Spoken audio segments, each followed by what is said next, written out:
우리의 삶은 일반적으로 누구나가 다 원하는 것이지만 편안하게 살기를 기대합니다. 고난이 끊김없이 우리 가운데 있고 또 계획되어진 대로 우리의 삶이 이루어지면 좋겠지만 그렇게 이루어지지 않다 보니까 우리는 늘 그런 기도를 드리죠. 우리의 삶이 평안하기를 원합니다. 우리의 삶이 주님 앞에 주님의 계획 가운데서 그 섭리 가운데서 평안하기를 원합니다. 그렇게 기대를 합니다. 우리가 일상에서 이렇게 벌이는 모든 노력은 사실은 그런 삶의 목표를 위해서 우리는 노력하고 있습니다. 조금이라도 편안하게 살기를 원하는 것이죠. 특히 부모님의 입장에서는 자식들이 어려움과 곤경에 처하지 않고 그렇게 살아가는 것을 원하고 있습니다. 하나님 또한 마찬가지일 거라고 생각이 되어집니다. 하나님께서도 당신의 자녀들, 당신의 백성들이 편안하고 행복하게 살기를 바라실 것입니다. 그런데 여러분 살아보셨으니까 다 아시겠지만 전문가잖아요. 현실은 우리 기대와 매우 다르죠. 녹록지 않습니다. 아무리 신앙생활을 잘해도 그 불행을 피해갈 수는 없는 것입니다. 간혹 이런 이야기 듣습니다. 평생 주님을 일찍 만나서 평생 신앙생활을 너무 잘했고 그 가운데 자녀들을 위해서 많은 기도를 드렸고 그 자녀들이 또 부모의 그 기도의 응답대로 믿음으로 잘 성장해서 이제는 여유로운 노후를 보낼 일만 남았는데 그때 갑자기 몸에서 이상이 생겼어요. 그래서 병원에 갔더니 수술도 가능하지 않는 암이 발견되어서 이제는 몇 개월 살지 못한다는 거예요. 또는 교통사고를 당하거나 아니면 황혼이혼을 하게 되었습니다. 여러분 이런 일들만이 아니죠. 세상살이에서 의로운 일을 하다가 정의로운 일을 하다가 바람직한 일을 하다가 또는 불의한 일에 동참하지 않다가 고난당하는 일이 부지기수로 우리에게는 많이 있습니다. 그리고 어떤 때는 열심히 믿는다는 이유로 열심히 신앙생활한다는 이유로 어려운 일을 당하기도 하죠. 초기 기독교인들에게 고난은 일상적이었다 그렇게 말하고 있습니다. 고난은 아주 일상적이었다. 특별한 일이 아니었고 아주 일상적이었다는 것이에요. 그리고 오히려 그 고난을 통해서 우리의 신앙이 깊어졌다. 그래서 우리 기독교 신앙은 고난과는 뗄래야 뗄 수 없는 그러한 종교라고 이야기를 합니다. 십자가의 고난이 없었다면, 십자가의 죽으심이 없었다면, 십자가의 달리심이 없었다면 주님의 그 귀한 부활도 우리에게는 없었다는 것이죠. 여러분 오해는 마십시오. 기독교인이 무조건 고난 당해야만 한다는 말씀은 아닙니다. 또한 고난이 삶의 목적이 되어서도 안 되죠. 하나님을 믿어도 고난과 불행을 피할 수 없다는 현실을 똑바로 직시해야 된다고 하는 말입니다.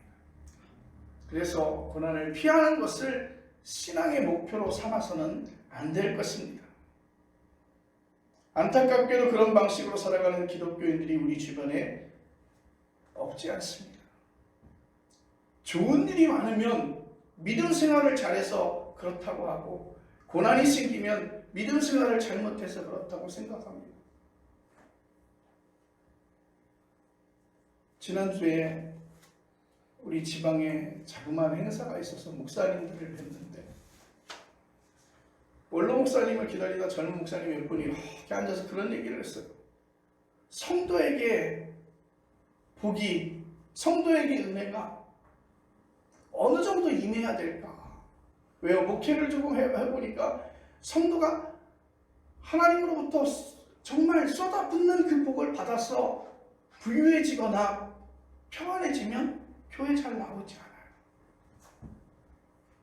그러다 보니까 적당하게 하나님께서 축복하시고 적당히 하나님께서 그의 삶을 안정케 하시는 것이 과연 그 상한선이 어디일까? 그런 얘기들을 했어요.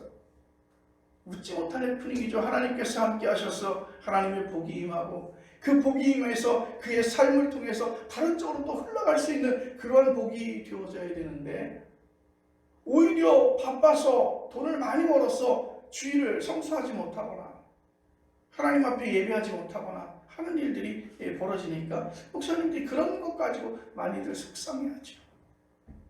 그렇다고 해서 성도를 위해서 기도해야 되는데 성도들을 놓고 하나님 적당하게 하나님 사랑해 주시고 적당하게 복을 주십시오. 그렇게 말씀드리기도 어렵잖아요. 그런데 생활이 그런 것 같아요. 어떤 일이 잘 되어지면 하나님께서 나에게 복을 주셨다고 이야기를 해요. 그런데 어떻게 고난이 조금 생기면 그 어려운 일을 통해서 내가 하나님께서 내게 주시는 그 귀한 메시지가 무엇인지를 좀 분별하려고 노력하는 성도가 아니라 믿음 생활 잘못해서 그렇다고 이야기해요. 믿음 생활 잘못했겠죠. 그런데 여러분, 내가 고난이 임하면 믿음 생활 잘못해서 고난이 임한 건가요? 그렇지 않다고 저는 생각합니다. 이런 태도는 신앙의 본질에 들어가지 못했다는 증거예요.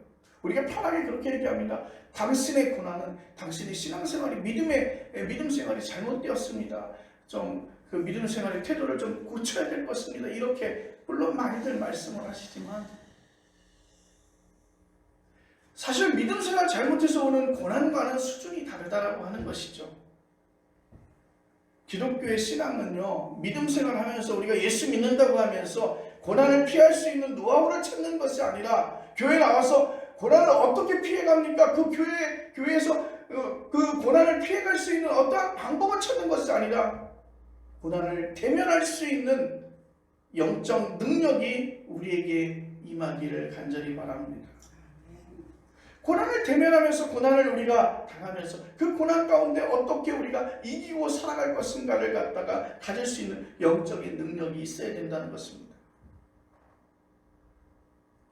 그래서 어떤 책에 이제 제가 제목을 봤는데 그 책의 제목이 고난은 이기는 게 아니라 고난은 피하는 것이 아니라 고난은 맞서는 것이다. 그렇게 책 제목을 썼더라고요. 사랑하는 귀한 성도 여러분, 우리에게 주는 그 고난을 우리가 영적인 능력으로 대면하시기를 맞서시기를 간절히 바랍니다. 오늘 이사야서 50장 4절로 9절은 고난받는 종의 노래를 그러니까 고난받는 종들의 그 노래를 모음집이라고 하는 것이죠. 6절 말씀의 고난을 이렇게 묘사합니다. 나를 때리는 자들에게 내 등을 맡기며 나의 수염을 뽑는 자들에게 나의 뺨을 맡기며 모욕과 침뱉음을 당하여도 내 얼굴을 가리지 아니하였느니라. 여러분, 나를 때리는 자들에게 내 등을 맡긴다라고 하는 이 말은요, 사람을 묶어놓고 채찍으로 등을 때리는 거예요. 이 말씀 속에서 보면 그 때리는 자에게 내 등을 맡긴다는 거예요. 이 내 등은 이제 나의 등이 아니라 그들에게 맡긴다는 거예요. 심한 구타와 수염 뽑기와 침 뱉기는 아주 모욕적인 그러한 행위지요. 대한민국의 현실 속에서도 지금 학교 내에서의 어떤 그런 따돌림 현상과 비슷합니다. 이런 모욕을 견디기는 쉽지 않습니다. 사회로부터 완전히 따돌림을 당했다고 상상해 본다면, 반복적으로 모욕적인 괴롭힘을 당했다고 생각한다면 아마도 그 모욕과 그 따돌림을 통해서 죽고 싶은 마음이 들 것입니다. 차라리 죽는 게 낫다고 생각이 들 것입니다. 오늘 이사야가 이런 치욕적인 모욕을 당한 이유는 그의 잘못으로 인한 게 아닙니다. 이사야는 하나님의 종으로서 감당해야 하는 직무를 인해서 그는 고난을 당했습니다. 이사야 선지자의 직무는 다른 게 아니에요. 하나님의 말씀을 전하는 것입니다. 오늘 이사야에게 주어진 그의 직무는 다른 것 다 빼놓고 오직 하나님의 말씀을 전하는 것이었어요. 4절 말씀에 따르면 이사야는 여호와 하나님으로부터 학자들의 혀를 받았다 그렇게 말하고 있습니다. 하나님의 말씀을 듣고 배우고 전하는 일을 가르쳤습니다. 하나님의 말씀을 선포한 이사야가 치욕을 당했다는 사실이 이상하게 들릴지 모릅니다. 잘 들으십시오. 사람들은 하나님의 말씀을 듣고 싶어 하지 않습니다. 자신들이 듣고 싶어하는 말에만 관심이 있어요. 현대 교인들도 그들이 듣고 싶은 설교만을 가려듣습니다. 다른 말씀을 전하는 선지자를 그들은 싫어합니다. 오늘 이사야와 비슷한 일을 당한 선지자가 우리가 알고 있는 예레미야 아닙니까? 그는 하나님께 자주 탄원 기도를 드렸습니다. 예레미야 18장 20절에 따르면 예레미야는 적대자들이 예레미야의 생명을 해하려고 구덩이를 팠습니다. 실제로 그는 감옥에 갇혀서 죽을 뻔한 적도 있습니다.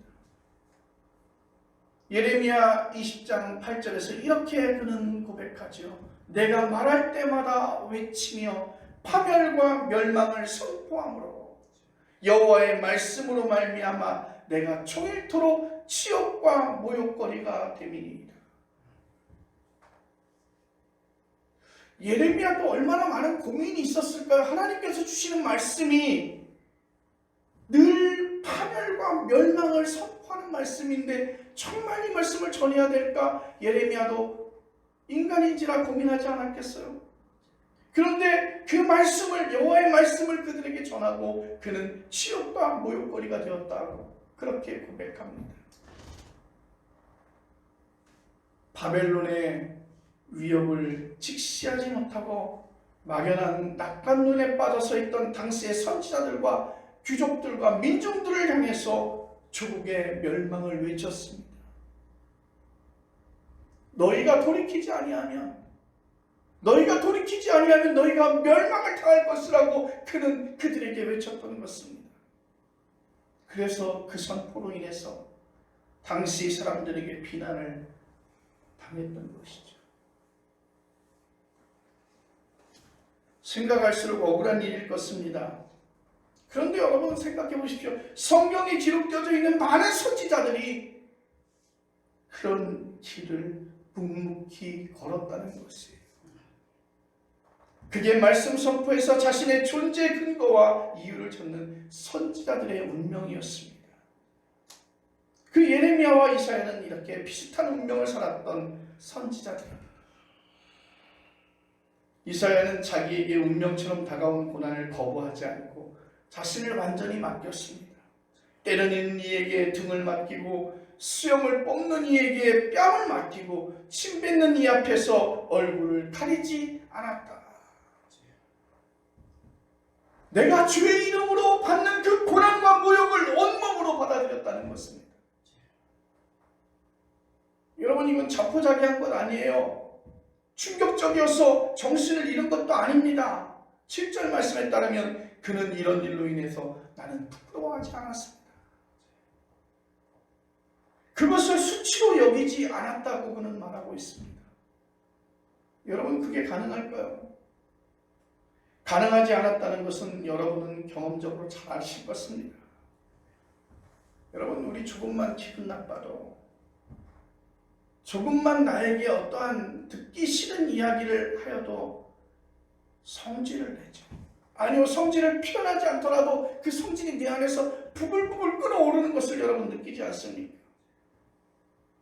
억울한 일을 당하면 사생결단으로 반응을 보이죠. 남에게만 그런 건 아닙니다. 가족에게 오히려 더하죠. 신경이 더 날카롭습니다. 선한 일에, 거룩한 일에, 주님의 일에 날카로우면 좋겠지만 대개는 나 자신의 이해타산으로 날카로운 모습들을 보이고 있습니다.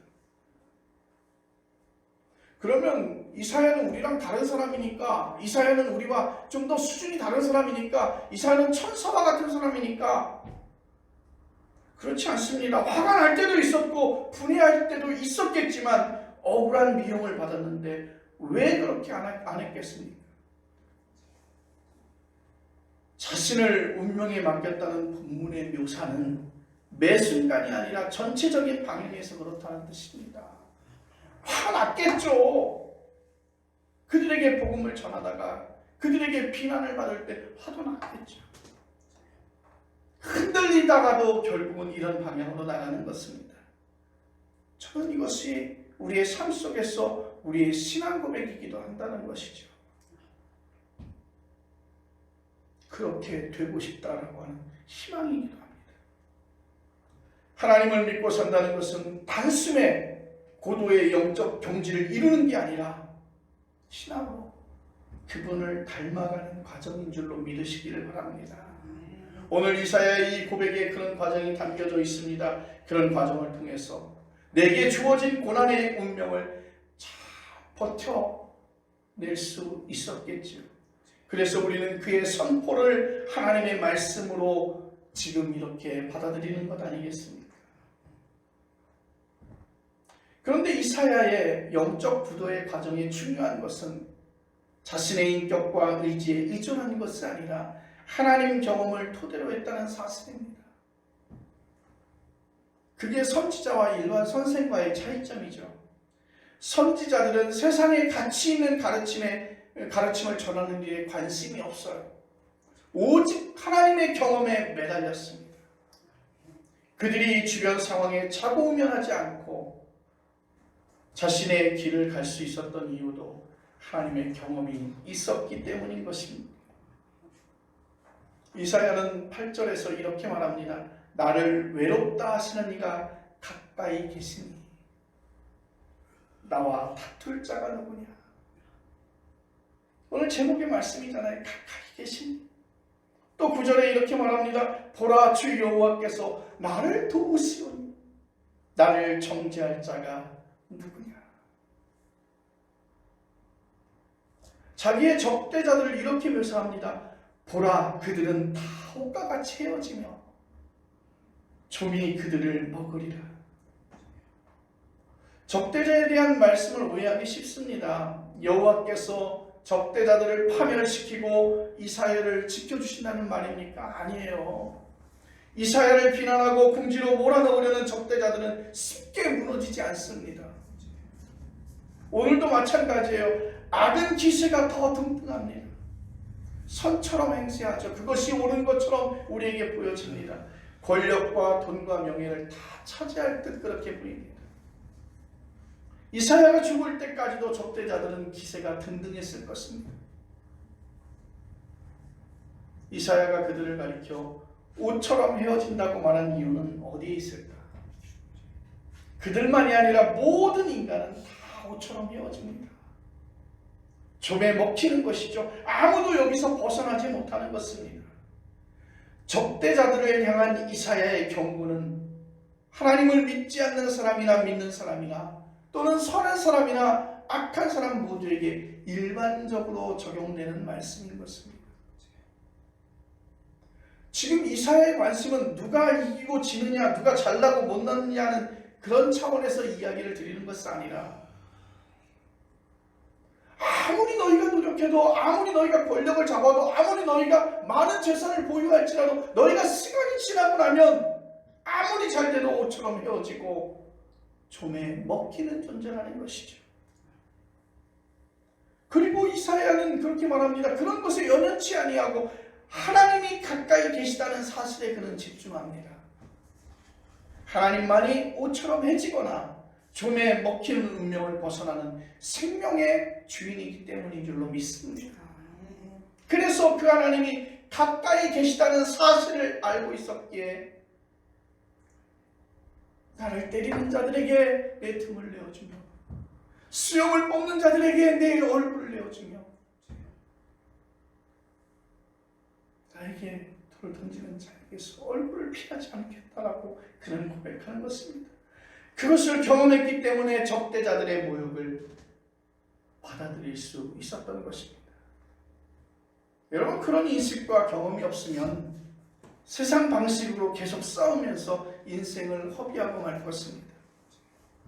애처로울 정도로 애쓰고 수고했는데 손에 남는 것이 해지고 종이 먹은 옷이라고 하는 것이죠. 이것 얻으려고 인생을 살아갈 수는 없다는 것입니다. 그리고 이것으로 결코 고난을 직면할 수 없다는 것이죠. 여기에 머물면 끊임없이 불평하고 또 뭔가 좋은 것을 얻어보려고 우리는 방법을 가리지 않습니다. 적대자들과 얼굴을 붉히며 싸울 수밖에 없지요. 악순환에서 벗어나지 못하는 것입니다. 여러분, 우리가 지금 이런 태도로 세상을 살고 있다고 느끼지 않습니까? 그런데 오늘 이사야는 우리에게 다른 세상을 보여주고 있습니다. 이사야가 보여주고 있는 그 다른 차원에서의 삶을 이해할 수 있어야 된다는 것입니다. 다툼이 아니라, 사람들과의 다툼이 아니라, 적대자들과의 다툼이 아니라 하나님과의 관계에 충실하라고 그렇게 말하고 있습니다. 세상이 나를 괴롭히고 세상이 나를 매를 치고 하여도 하나님이 나와 가까이 계십니다. 사람에게 인정받는 게 아니라 하나님에게 인정받는 것에 집중합니다. 나를 외롭다 하시는 이가 가까이 계시니 여호와 하나님으로부터 의롭다고 인정받았기에 다른 사람들로부터의 불인정, 모욕, 왕따, 이 모든 것 아주 가소롭게 여길 수 있다는 것이지요. 그것에 연연하지 않겠다는 것입니다. 그들과 멱살잡이하지 않겠다는 것입니다. 그런 차원의 것들은 이제 다 시간이 지나면 옷이 해지고 종이 먹는 것처럼 나의 인생에 그것밖에 남지 않는 것에 나는 매달리지 아니하고 여호와 하나님이 나와 함께 계시네, 여호와 하나님이 나와 가까이 계심에 나는 하나님과의 관계 속에 집중하겠다는 것입니다. 여러분, 다른 거 접어두고 하나님이 가까이 계시다는 게 도대체 무엇을 가리킬까요? 이사야는 지금 무엇을 경험한 것일까? 가까이 계시다는 말은 하나님을 감각적으로 확인할 수 있다는 뜻은 아닐 것입니다. 하나님은 감각의 대상이 아니죠. 눈에 보이지 않고 만질 수도 없습니다. 감각 안에 있는 것만 존재하는 게 아니죠. 공기도 보이지 않지만, 여러분, 존재하는 게 분명하듯이 하나님도 보이지 않지만 존재하는 게 분명합니다. 그분이 존재한다는 것은 그분의 통치에서 경험할 수 있다는 것입니다. 내면 깊은 곳으로부터 솟아나는 평화의 힘을 경험할 수 있고, 도저히 견딜 수 없는 고난과 고통 속에서도 내면 깊은 곳에서의 하나님께서 주시는 그 평화를 우리는 노래할 수 있는 것입니다. 여러 사람이 각각의 경험이 다르겠지요. 그러나 분명한 것은 그분을 생명의 능력으로 경험한다는 것입니다. 그걸 아는 사람은 여호와 하나님이 가까이 계시다는 사실을 인정하게 되는 것이죠. 앞에서 저는 본문이 고난당하는 종의 노래에 속한다고 말씀을 드렸습니다. 이런 노래는 초기 기독교인들에게 특별한 의미가 있었어요. 고난당하는 종이 바로 예수님이라고 생각했기 때문입니다. 예수님은 자신에게 운명으로 닥친 십자가의 죽음을 마치 도살장에 끌려가는 어린 양처럼 아주 순순히 받아들였어요. 오늘 본문 6절이 묘사하고 있는 그대로의 태도였습니다.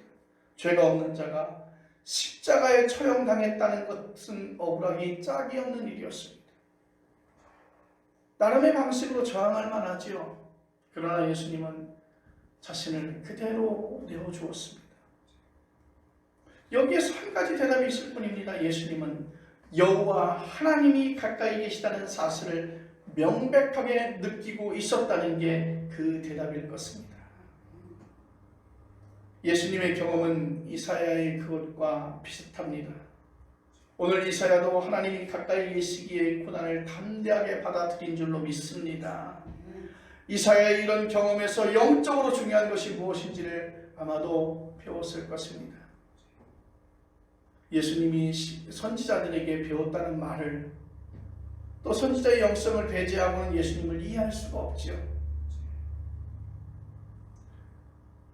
초기 기독교인들은 그 사건이 바로 인류 구원의 길이라고 믿었고, 오늘 우리도 그들과 똑같이 믿는 것입니다.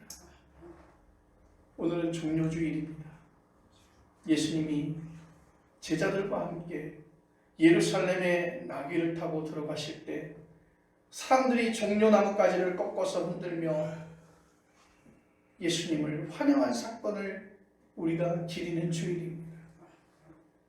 예수님의 예루살렘 입성은 순환과 죽음의 길이었습니다. 예수님은 사람들로부터 버림을 받았습니다.